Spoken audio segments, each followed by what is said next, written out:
ಈ ವಿಡಿಯೋದಲ್ಲಿ ಒಂದು ಸಿನಿಮಾದ ಗ್ರಾಸ್ ನೆಟ್ ಶೇರ್ ಇವುಗಳನ್ನ ಯಾವ ತರ ಕ್ಯಾಲ್ಕುಲೇಟ್ ಮಾಡ್ತಾರೆ ಅನ್ನೋದ್ರ ಬಗ್ಗೆ ಮಾಹಿತಿ ಕೊಡ್ತೀನಿ. ಇದರ ಜೊತೆಗೆ ಒಂದು ಸಿನಿಮಾ ಹಿಟ್ ಅಥವಾ ಫ್ಲಾಪ್ ಅನ್ನೋದನ್ನ ಯಾವ ತರ ಕನ್ಸಿಡರ್ ಮಾಡ್ತಾರೆ ಅನ್ನೋದ್ರ ಬಗ್ಗೆ ಕೂಡ ಮಾಹಿತಿ ಕೊಡ್ತೀನಿ. ಮೊದಲಿಗೆ ಗ್ರಾಸ್ ಅಂದ್ರೆ ಏನು ಅಂತ ತಿಳ್ಕೊಳ್ಳೋಣ. ಒಂದು ಥಿಯೇಟರ್ ಅಲ್ಲಿ ಒಟ್ಟು ಸೇಲ್ ಆದ ಟಿಕೆಟ್ ಗಳ ಮೊತ್ತವೇ ಗ್ರಾಸ್. ಉದಾಹರಣೆಗೆ ಹೇಳೋದಾದ್ರೆ 100 ರೂಪಾಯಿ ಬೆಲೆಯ 1000 ಟಿಕೆಟ್ ಸೇಲ್ ಆದ್ರೆ 1 ಲಕ್ಷ ಬರುತ್ತಲ್ಲ, ಆ 1 ಲಕ್ಷನೇ ಗ್ರಾಸ್. ಇನ್ನು ನೆಟ್ ಕಲೆಕ್ಷನ್ಸ್, ಈ ನೆಟ್ ಕಲೆಕ್ಷನ್ಸ್ ನ ಯಾವ ತರ ಕ್ಯಾಲ್ಕುಲೇಟ್ ಮಾಡ್ತಾರೆ ಅಂದ್ರೆ gross collections minus entertainment tax. ಈ ಟ್ಯಾಕ್ಸ್ ನಮ್ಮ ಕರ್ನಾಟಕದಲ್ಲಿ ಕನ್ನಡ ಸಿನಿಮಾಗಳಿಗೆ ಅಪ್ಲೈ ಆಗಲ್ಲ, ಯಾಕಂದ್ರೆ ನಮ್ಮ ಸಿನಿಮಾಗಳಿಗೆ ಕರ್ನಾಟಕದಲ್ಲಿ ಟ್ಯಾಕ್ಸ್ ಫ್ರೀ ಮಾಡಿದ್ದಾರೆ. ಆದ್ರೆ ಬೇರೆ ಭಾಷೆಯ ಸಿನಿಮಾಗಳಿಗೆ ಸುಮಾರು 30% ಟ್ಯಾಕ್ಸ್ ಇರುತ್ತೆ. ಈ ಎಂಟರ್ಟೈನ್ಮೆಂಟ್ ಟ್ಯಾಕ್ಸ್ ಕಳೆದು ಬರುವಂತ ಮೊತ್ತವೇ ನೆಟ್ ಕಲೆಕ್ಷನ್ಸ್. ಈ ಡಿಸ್ಟ್ರಿಬ್ಯೂಟರ್ ಶೇರ್ ನ ಯಾವ ತರ ಕ್ಯಾಲ್ಕುಲೇಟ್ ಮಾಡ್ತಾರೆ ಅಂದ್ರೆ ಈ net collections minus theatre rent. ಉದಾಹರಣೆಗೆ ಹೇಳೋದಾದ್ರೆ ಒಬ್ಬ ನಿರ್ಮಾಪಕನಿಂದ ಡಿಸ್ಟ್ರಿಬ್ಯೂಟರ್ ಸಿನಿಮಾ ತಗೊಂಡ್ಮೇಲೆ ಆ ಸಿನಿಮಾನ ಒಂದು ಥಿಯೇಟರ್ ನಲ್ಲಿ ಪ್ರದರ್ಶನ ಮಾಡ್ತಾನೆ. ಆ ಥಿಯೇಟರ್ ರೆಂಟ್ ನ ಕಟ್ಟಿ ಉಳಿಯುವಂತ ಮೊತ್ತವೇ ಈ ಶೇರ್. ಉದಾಹರಣೆ ಸಮೇತ ಹೇಳೋದಾದ್ರೆ ಒಂದು ಸಿನಿಮಾದ ಕಲೆಕ್ಷನ್ಸ್ 1 ಲಕ್ಷ ಆಗಿತ್ತು ಅಂತ ಇಟ್ಕೊಳ್ಳಿ.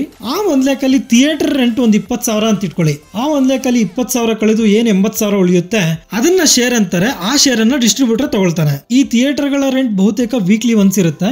ಎಕ್ಸಿಬಿಟರ್ಸ್ ಥಿಯೇಟರ್ ರೆಂಟ್ ಅನ್ನ ಸಿನಿಮಾದ ಕಲೆಕ್ಷನ್ಸ್ ಇಂದಾನೆ ತಗೊಂತಾರೆ. ಕೆಲವೊಂದ್ಸಲ ಡಿಸ್ಟ್ರಿಬ್ಯೂಟರ್ಸ್ ಮೊದಲೇ ಪೇ ಮಾಡ್ತಾರೆ. ಈ ಥಿಯೇಟರ್ ರೆಂಟ್ ಅನ್ನೋದು ಮಲ್ಟಿಪ್ಲೆಕ್ಸ್ ಹಾಗೂ ಸಿಂಗಲ್ ಸ್ಕ್ರೀನ್ಸ್ ಗೆ ವೇರಿ ಆಗುತ್ತೆ. ಒಟ್ಟಾರೆ ಹೇಳೋದಾದ್ರೆ ಒಂದು ಸಿನಿಮಾದ ಪ್ರೊಡ್ಯೂಸರ್ ಆ ಸಿನಿಮಾನ ಡಿಸ್ಟ್ರಿಬ್ಯೂಟರ್ ಕೊಡ್ತಾನೆ. ಡಿಸ್ಟ್ರಿಬ್ಯೂಟರ್ ಆ ಸಿನಿಮಾನ ಎಕ್ಸಿಬಿಟರ್ ಗೆ ಕೊಟ್ಟು ಪ್ರದರ್ಶನ ಮಾಡಿಸ್ತಾನೆ. ಕೆಲವೊಂದ್ಸಲ ಪ್ರೊಡ್ಯೂಸರ್ಸ್ ಅವರ ಸಿನಿಮಾಗಳನ್ನ ಅವರೇ ಡಿಸ್ಟ್ರಿಬ್ಯೂಟ್ ಮಾಡ್ಕೊಂತಾರೆ.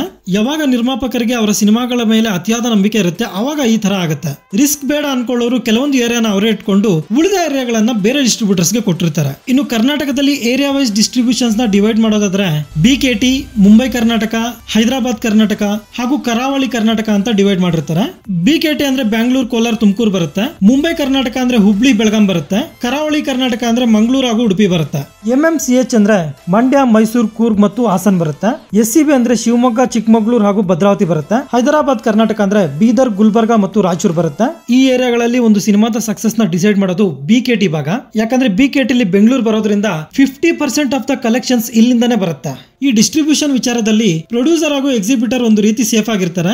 ಡಿಸ್ಟ್ರಿಬ್ಯೂಟರ್ ಮಾತ್ರ ರಿಸ್ಕ್ ಅಲ್ಲಿ ಬೀಳ್ತಾನೆ. ಸಿನಿಮಾ ಹಿಟ್ ಆಗ್ಲಿ ಅಥವಾ ಫ್ಲಾಪ್ ಆಗ್ಲಿ ಥಿಯೇಟರ್ ರೆಂಟ್ ನ ಮಾತ್ರ ಇವನು ಕಟ್ಟಲೇಬೇಕು. ಕೆಲವೊಂದು ಸಲ ಡಿಸ್ಟ್ರಿಬ್ಯೂಟರ್ಸ್ ತುಂಬಾ ಲಾಸ್ ಆದಾಗ ಪ್ರೊಡ್ಯೂಸರ್ ಅದನ್ನ ತುಂಬಿಕೊಟ್ಟಿರೋದು ಇದೆ. ಇನ್ನು ಒಂದು ಸಿನಿಮಾದ ನಿರ್ಮಾಪಕ ಸೇಫ್ ಆಗಿದಾನ ಇಲ್ವಾ ಅನ್ನೋದನ್ನ ಯಾವ ತರ ನೋಡ್ತಾರೆ ಅಂದ್ರೆ ಕೆಲ ಸಿನಿಮಾಗಳು ಸಿನಿಮಾದ ರಿಲೀಸ್ಗೂ ಮುಂಚೆಯೇ ಗೆಲ್ಲುತ್ತೆ. ಇನ್ನು ಕೆಲ ಸಿನಿಮಾಗಳು ರಿಲೀಸ್ ಆದ ನಂತರ ಗೆಲ್ತವೆ. ಇದನ್ನೇ ಪ್ರೀ ರಿಲೀಸ್ ಹಾಗೂ ಪೋಸ್ಟ್ ರಿಲೀಸ್ ಬಿಸ್ನೆಸ್ ಅಂತ ಹೇಳ್ತಾರೆ. ಉದಾಹರಣೆಗೆ ಹೇಳೋದಾದ್ರೆ ಒಂದು ಸಿನಿಮಾ ರಿಲೀಸ್ಗೂ ಮುಂಚೆಯೇ audio rights, satellite rights, digital rights, theatrical rights ಈ ರೀತಿಯ ಬಿಸ್ನೆಸ್ ಆಗ್ತವೆ.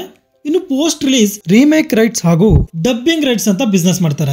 ಉದಾಹರಣೆಗೆ ಹೇಳೋದಾದ್ರೆ ಕೆಜಿಎಫ್ ಚಾಪ್ಟರ್ 2 ಸಿನಿಮಾದ ಬಜೆಟ್ 100 crores ಆದ್ರೆ ಈ ಸಿನಿಮಾದ OTT ರೈಟ್ಸ್ 320 crores ಗೆ ಸೇಲ್ ಆಗಿರುತ್ತೆ.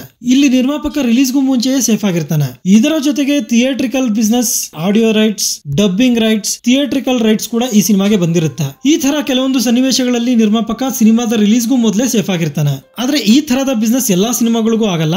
ಇದು ಆಯಾ ಸಿನಿಮಾದ ನಿರ್ದೇಶಕ ಹಾಗೂ ನಟನ ಮೇಲೆ ಡಿಪೆಂಡ್ ಆಗಿರುತ್ತೆ.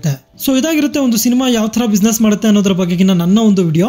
ಈ ವಿಡಿಯೋ ನಿಮಗೆ ಇನ್ಫಾರ್ಮೇಟಿವ್ ಅನ್ಸಿದ್ರೆ ಒಂದು ಲೈಕ್ ಕೊಟ್ಟು ನನ್ನ ಚಾನೆಲ್ ನ ಸಬ್ಸ್ಕ್ರೈಬ್ ಮಾಡ್ಕೊಳ್ಳಿ. Thank you.